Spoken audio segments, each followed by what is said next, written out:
If you want to disable OneDrive in Office 365, this quick guide will show you exactly how to stop Office apps from saving to OneDrive by default. This is a simple fix if you prefer saving files locally on your computer instead of using cloud storage every time you create a new document, spreadsheet, or presentation. In just a few steps, you can change the default save behavior in Word, Excel, or PowerPoint and take back control of where your files are stored. If this video helps, please hit the like button and subscribe for more easy tech tutorials. Now let's jump in.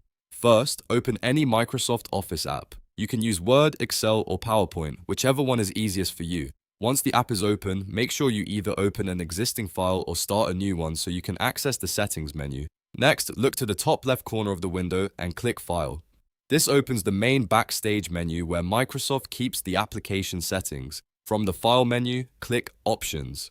This opens the Office Options window where you can customize how the app behaves. In this window, you'll see several categories on the left side, and the one you need for this tutorial is Save. Click Save to open the saving preferences for Office and OneDrive.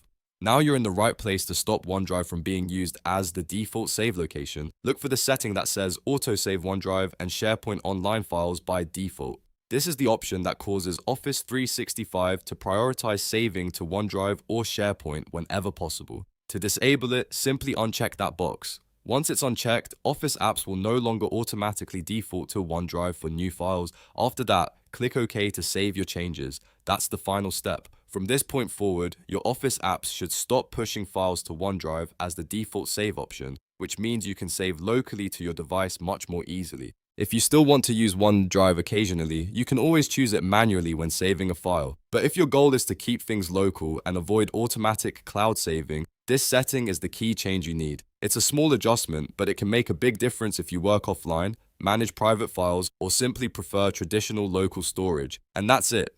You've now learned how to disable OneDrive in Office 365 by changing the default save setting inside Office. If this tutorial saved you time, make sure to like this video, subscribe to the channel, and turn on notifications so you don't miss the next simple fix. Thanks for watching, and I'll see you in the next one.